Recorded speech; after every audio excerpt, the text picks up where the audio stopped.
Imagine this scenario. The power grid goes down, and it stays down for 9 straight days. Within just 72 hours, grocery store shelves are stripped bare. ATMs stop functioning entirely. Gas stations become little more than roadside decorations. In that moment, the most valuable place to be in the United States is no longer New York or Los Angeles. Instead, it's a state with more cattle than residents in winters, harsh enough to crush even the strongest sense of optimism. Here's what makes it so surprising. The states with the best chance of surviving a major American collapse are probably not the ones most people would choose. One of them has a major advantage simply because almost nobody ever thinks about it. Another suddenly becomes incredibly powerful because it controls one of the most important resources on Earth: water.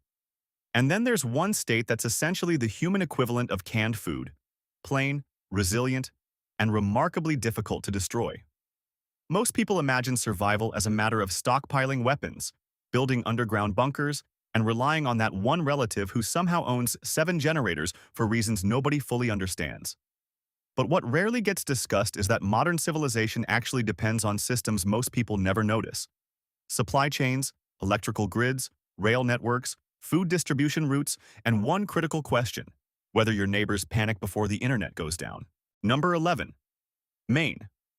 If the United States ever experienced a full-scale collapse, there's a good chance Maine wouldn't even realize it had happened until several days later. And strangely enough, that's meant as a compliment. While much of America has spent decades optimizing for speed, convenience, and overnight shipping, Maine has continued doing what Maine has always done: cutting firewood, catching fish, and enduring winters that seem to have a personal grudge against humanity. Oddly enough, that lifestyle has made it one of the most resilient states in the country. Here's something people rarely mention when talking about societal collapse. Survival isn't determined by who has the largest bank account. It's determined by who can continue functioning after the systems everyone depends on stop working. And in that regard, Maine has some major advantages. The state has more than 6,000 lakes and ponds, abundant freshwater resources, a relatively small population, established fishing industries, productive farmland, growing renewable energy capacity, and communities with strong local connections. During a national emergency, those assets become far more valuable than skyscrapers or financial districts. When supply chains break down, clean water turns into one of the most valuable resources imaginable. Food production becomes a source of power, and densely populated cities can become dangerous with alarming speed. Meanwhile, Maine sits surrounded by forests and freshwater, almost as if it quietly prepared for the possibility all along, keeping extra blankets and supplies nearby just in case. Of course, let's not romanticize Maine's winters. This isn't the charming snowfall from a holiday movie. This is the kind of winter that makes your car battery decide it's no longer interested in participating. But even that harsh climate creates advantages. Severe weather discourages mass migration, reduces pressure on local resources, and limits the potential for large-scale unrest. Most people aren't going to rush into northern Maine during a national crisis unless they already understand how to survive there. Number 10. Nebraska. If the United States ever faced a major collapse, Nebraska could go from being dismissed as a flyover state to becoming one of the most strategically important places in the world almost overnight. And honestly, there's something funny about that. For decades, people have treated Nebraska as little more than the scenery between destinations. They drive across endless stretches of farmland, glance out at the horizon and think, this place has all the excitement of plain oatmeal. But then imagine what happens when the trucks stop running, store shelves empty out, and fuel starts getting rationed. Suddenly, the most valuable assets in America aren't luxury real estate, tech startups, or stock portfolios. They're food supplies. Massive food supplies. And Nebraska has an astonishing amount of them. The reality that modern society rarely wants to admit is that civilization is, at its core, agriculture dressed up in more sophisticated clothing. Few states understand that reality better than Nebraska. This is a place that produces enormous quantities of corn, beef, soybeans, wheat, ethanol, livestock feed, and other essential agricultural products. Year after year, Nebraska ranks among the top agricultural producers in the United States. More importantly, it specializes in necessities, not luxury products, not subscription services powered by artificial intelligence, actual resources that sustain human life. And when systems begin to fail, necessities become power. That's the moment Nebraska stops looking boring and starts looking incredibly important. But agriculture isn't even the state's greatest advantage. Water is. This is where Nebraska becomes genuinely strategic. Beneath much of the state lies one of North America's most important freshwater reserves, the Ogallala Aquifer. This enormous underground water system supports a substantial portion of American agriculture, and during a prolonged national crisis, access to reliable water effectively becomes access to civilization itself. What most people don't realize is that many Americans are only a few days away from panic if their access to clean water is interrupted. Nebraska, by comparison, has a degree of redundancy that many other regions simply don't possess. That matters enormously, especially when compared to states struggling with drought, population pressure, or dependence on imported water supplies. Number 9. Idaho. If America ever experienced a serious collapse, Idaho would probably turn into that character in every disaster movie who survives until the very end because he already had a generator, 5 acres of land, and some very strong opinions about the proper way to store canned food. And honestly, you have to respect it. While much of the country spent the last several decades building densely populated cities dependent on endless supply chains and same-day delivery services, Idaho ended up creating something far more resilient.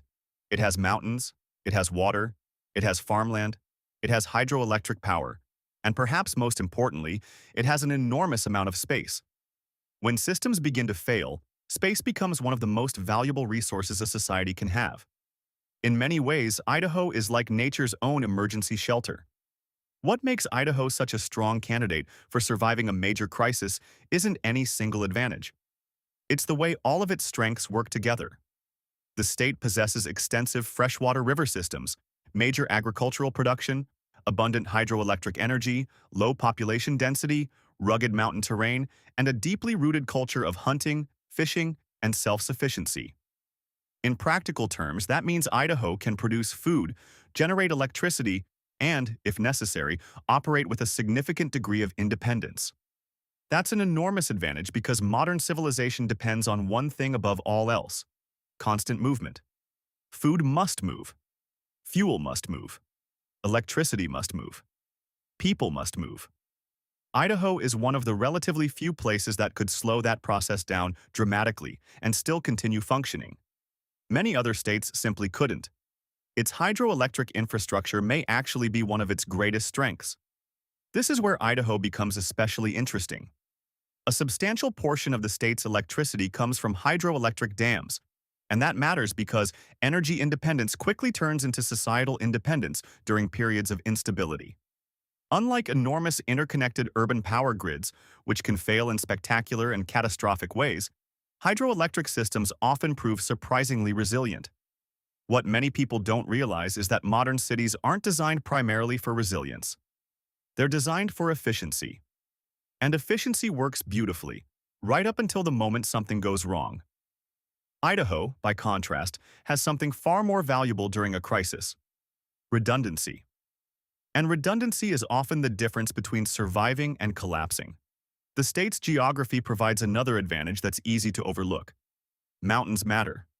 Not in the fantasy scenario where everyone imagines defending a mountain fortress, but in the much less glamorous world of logistics and population movement. Mountain regions naturally slow migration, limit overcrowding, create defensible transportation routes, and help preserve critical freshwater systems. Number 8. Minnesota. If the United States ever experienced a major collapse, Minnesota might survive partly because a large portion of the country would simply give up after experiencing its first February there. And honestly, that's understandable. This is a place where the weather occasionally feels less like a climate and more like a personal challenge. Step outside during a Minnesota winter, and it can feel as though the air itself has decided you made a mistake. But that extreme cold, oddly enough, could become one of the state's greatest advantages. The reason is simple. While much of modern America has spent decades optimizing for comfort and convenience, Minnesota has spent generations adapting to endurance. And those are two very different skill sets. In many ways, Minnesota already operates as if resilience matters. The state has a peculiar reputation.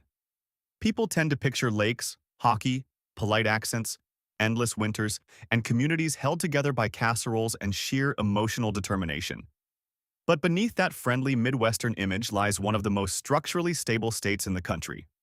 Minnesota consistently performs well in areas that become critically important during a crisis: freshwater availability, healthcare quality, infrastructure, renewable energy, agriculture, manufacturing, and education.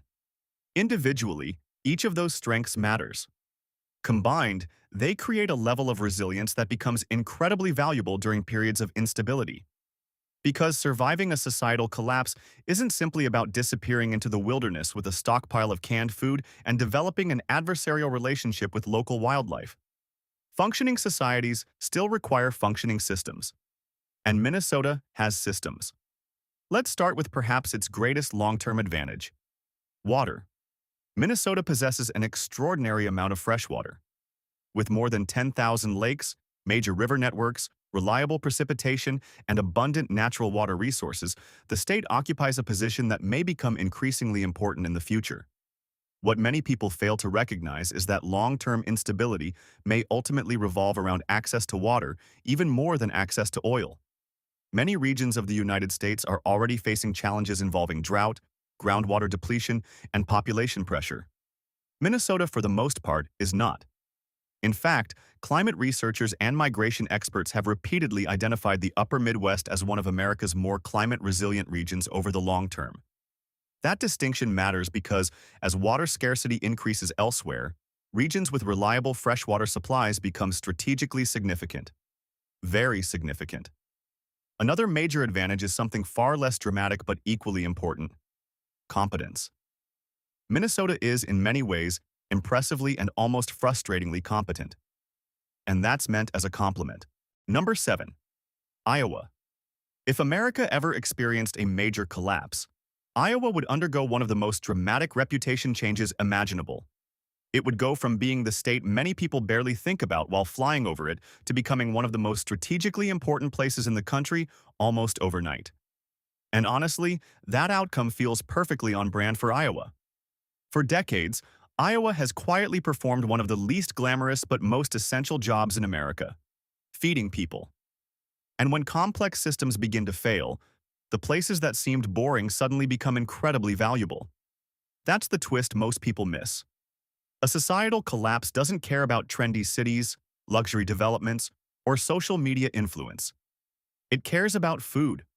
More specifically, it cares about calories. And Iowa has a lot of them. The thing many people misunderstand about Iowa is that it was never built to be exciting. It was built to be functional. Year after year, the state ranks among the nation's leaders in corn production, pork production, soybean output, egg production, and ethanol fuel. In other words, Iowa produces food, energy, and agricultural resources on an enormous scale.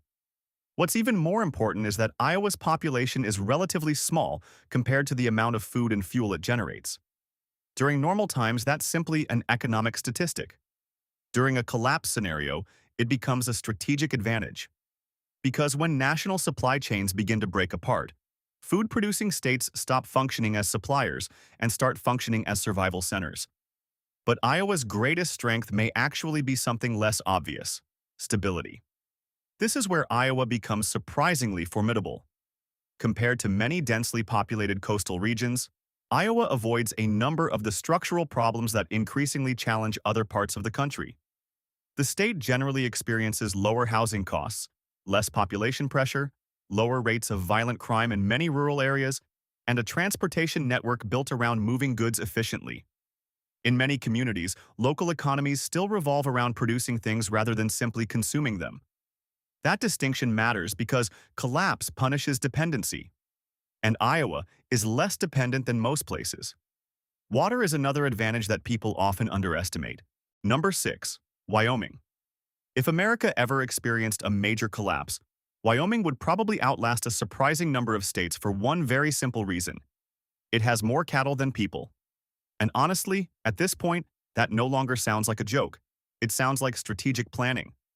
When national systems begin to break down, high population density quickly transforms from an advantage into a serious liability. Cities suddenly find themselves competing for food, fuel, water, and electricity. Meanwhile, Wyoming is sitting quietly in the background with the collective attitude of, we already planned for taking care of ourselves. The state has fewer than 600,000 residents, fewer people than some major American suburbs. But once you look beyond the population statistics and examine what Wyoming actually possesses, the picture changes dramatically. It has enormous energy resources, including oil, natural gas, coal, and rapidly expanding wind power. It has freshwater systems, ranchland, mountain terrain, and vast open spaces. Suddenly, the least populated state in the country begins to look remarkably well-positioned for a period of national instability. In many ways, Wyoming quietly became an energy empire without attracting much attention. And that's important because one of the biggest misconceptions people have about survival is believing that wealth matters most. It doesn't. Energy matters. Not social media influence. Not luxury real estate. Not penthouses with mood lighting and imported furniture. Energy. And Wyoming produces far more energy than it consumes.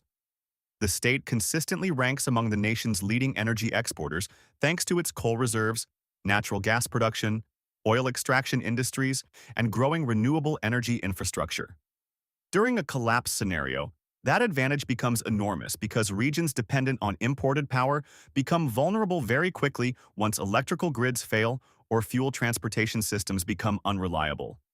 Wyoming doesn't have to rely entirely on someone else showing up. It already produces much of what it needs. Then there's the geography.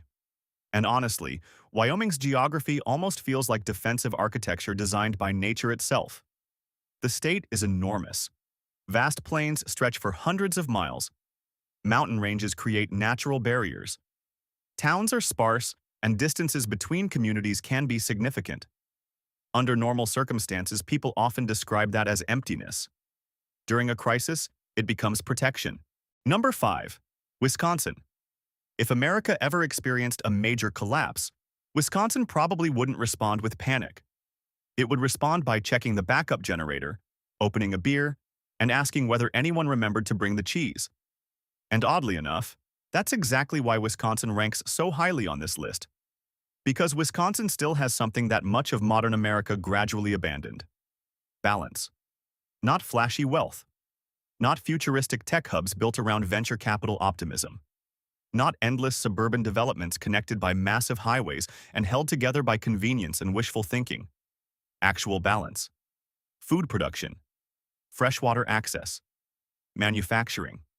Energy generation. Transportation infrastructure. Cold weather resilience.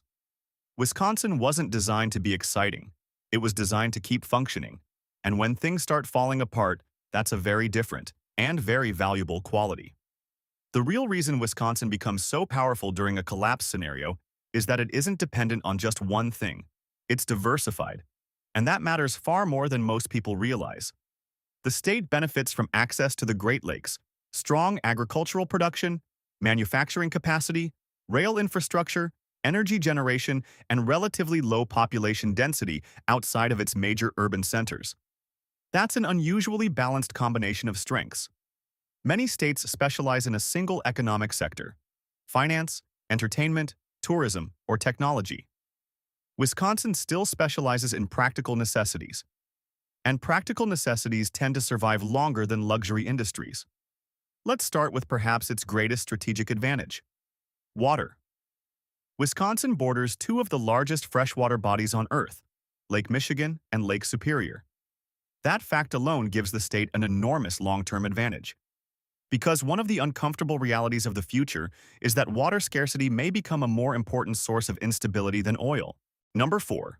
North Dakota. If America ever experienced a major collapse, North Dakota wouldn't merely survive, it would become strategically important almost immediately. The reason is surprisingly simple. While much of the country spent decades building economies centered around convenience, entertainment, and services designed to deliver late-night burritos directly to your door, North Dakota invested in something much less exciting but far more essential: resources that civilization literally cannot function without.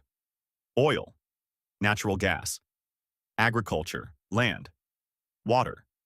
In other words, all the boring things that societies tend to ignore right up until the moment they become absolutely critical. and North Dakota has an extraordinary amount of them. One of the state's biggest advantages is energy production. Thanks largely to the Bakken oil fields, North Dakota became one of the leading producers of crude oil and natural gas in the United States. At the same time, it maintains a relatively small population, meaning that a large percentage of the resources it produces are not consumed locally. Under normal conditions, that's simply an economic characteristic. During a collapse scenario, it becomes a strategic advantage. Because once supply chains begin breaking down, energy-producing states stop functioning as ordinary regional economies and start becoming strategic assets. At that point, energy isn't just an industry, it's survival. And North Dakota already produces more than enough of it. Another advantage that people often overlook is something that usually sounds like a disadvantage: space. North Dakota has fewer than 800,000 residents spread across an enormous geographic area. That means less overcrowding, reduced pressure on local resources, fewer opportunities for large-scale conflict, and, perhaps most importantly, greater flexibility during periods of disruption. Sparse populations can actually be surprisingly resilient.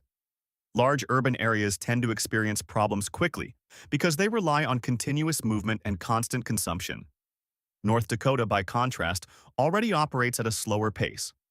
And in a crisis, slower can be better. The state's agricultural capacity is another major factor. Many people think of North Dakota primarily as an oil-producing state, but that's only part of the story. It also ranks among America's leading producers of wheat, barley, sunflowers, soybeans, and cattle. In practical terms, that means North Dakota can produce both food and energy. That's a rare combination. Many places can provide one or the other. Very few can reliably provide both. Honestly, North Dakota feels like the character in every disaster movie who spends the first half of the story being ignored, only for everyone to realize later that he somehow owns all the fuel, controls most of the food supply, and still has working internet. Of course, there is one major issue: winter. Number 3. Vermont. If America ever faced a true collapse, Vermont wouldn't survive because it's the most powerful or heavily resourced state. It would survive for a much quieter, more human reason. It still feels like a community rather than a subscription-based lifestyle package. And that distinction matters far more than most people realize. Because when large systems begin to fail, survival stops being about wealth or scale. It becomes about cooperation, adaptability, and whether people already know how to function together without relying on national systems to hold everything in place.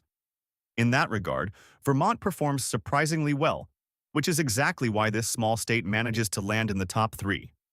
Vermont has always operated a little differently from the rest of the country. Small towns, local farms, independent businesses, and a culture that leans heavily toward community-based living rather than corporate dependence. For a long time, outsiders looked at Vermont as something quaint, almost decorative. A quiet maple syrup state tucked away in the mountains. Meanwhile, without much attention, it was unintentionally practicing resilience. The state consistently ranks high in areas that become critical during instability: quality of life, access to healthcare, low violent crime rates, environmental quality, and strong local food systems. And unlike large metropolitan states, Vermont has a very small population, around 650,000 people in total. That's fewer people than many individual cities in the United States. That low population density alone changes the entire equation during a crisis. But Vermont's greatest advantage may not be physical at all. It's psychological. There's an often overlooked truth about societal breakdowns. Trust is a form of infrastructure. Communities with stronger social trust recover faster, coordinate more effectively, and experience less internal collapse when external systems fail. Vermont consistently ranks among the most community-oriented and socially cohesive states in the country. People tend to know their neighbors, rely on local networks, and engage in cooperative behavior rather than purely transactional relationships. That creates a subtle but powerful form of resilience. Because panic spreads differently in places where people still see each other as neighbors, instead of strangers sharing the same Wi-Fi network in adjacent apartments. Number 2. Montana. If America ever experienced a large-scale collapse, Montana wouldn't just survive, it would essentially fade into itself. And strangely enough, that's exactly what makes it so resilient. Because while most states depend on constant motion, trucks moving goods, ports operating nonstop, dense infrastructure networks, and tightly woven supply chains, Montana runs on something far older and far harder to disrupt. Space. A tremendous amount of space. The kind of space that makes cities feel temporary, almost fragile by comparison. The kind where you can drive for hours and slowly realize that civilization isn't a continuous structure at all, but scattered pockets of light fighting against vast geography. And if national systems ever break down, that geography suddenly stops being an obstacle and starts becoming an advantage. A major one. Montana quietly contains nearly everything a collapse scenario would reward. It is one of the largest states in the United States by land area, yet its population is just a little over 1 million people. That imbalance is crucial. Because Montana still has freshwater rivers, agricultural land, cattle ranching, timber, mineral resources, oil and natural gas deposits, mountainous terrain, and extremely low population density. In survival terms, that's almost a complete starter kit. Unlike densely packed urban regions, Montana has the ability to absorb shocks without immediately overloading. There is less congestion, less direct competition for resources, and far more physical room for adaptation. Montana's geography itself functions like a protective system. Mountains, forests, and wide-open plains all play a role in shaping how instability would unfold. These natural barriers slow movement, reduce overcrowding, protect local resources, and limit how quickly disruptions spread.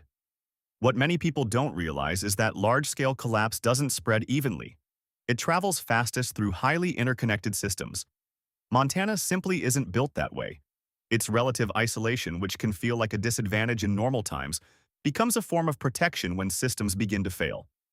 And there's another critical factor: food and water. Montana produces significant amounts of wheat, barley, cattle, hay, and other agricultural goods. At the same time, it has extensive freshwater systems running throughout the state.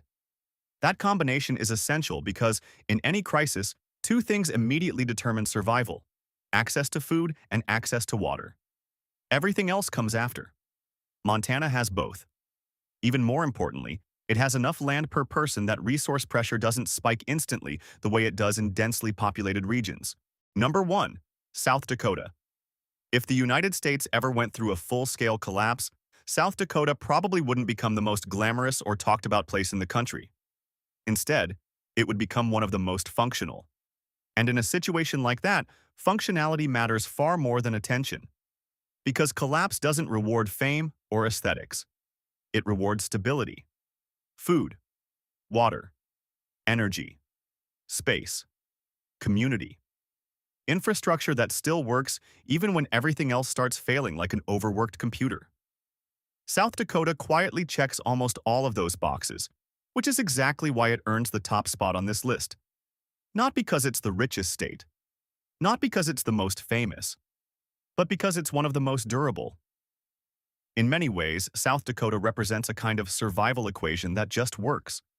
For years, it has been overlooked or reduced to stereotypes: Mount Rushmore, cornfields, cold winters, and the occasional moment of confusion about which Dakota is which. But underneath that simplicity, the state has been operating with a surprisingly strong foundation. It has productive farmland, cattle production, freshwater access, relatively low population density, energy resources, and strong transportation routes. It also avoids many of the extreme disaster risks that threaten other parts of the country. No state is perfect, but South Dakota avoids a lot of the worst-case vulnerabilities. And that's the key point. Survival isn't about maximizing one advantage. It's about balance. South Dakota has that balance. Not too crowded, not too dependent on outside systems, not too isolated, and not structurally fragile. That combination is rare. Start with food. South Dakota is a major agricultural producer, generating large quantities of corn, soybeans, wheat, cattle, and sunflower crops. At the same time, its relatively small population means far fewer people are relying directly on that production for consumption. That creates a powerful dynamic. Because in a crisis, food-producing regions don't just remain important, they become essential. The ability to feed yourself and potentially others turns into a form of leverage. South Dakota fits that role extremely well. Then there's water and geography.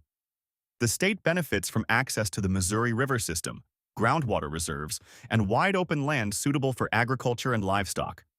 It also avoids many of the most dangerous geographic risks facing other parts of the country, such as hurricanes, coastal flooding, and high earthquake exposure. While drought can still be a concern in broader regional patterns, South Dakota generally avoids the extreme water stress seen in parts of the Southwest. It's not immune to problems, but it avoids many of the most catastrophic ones. That matters more than people think.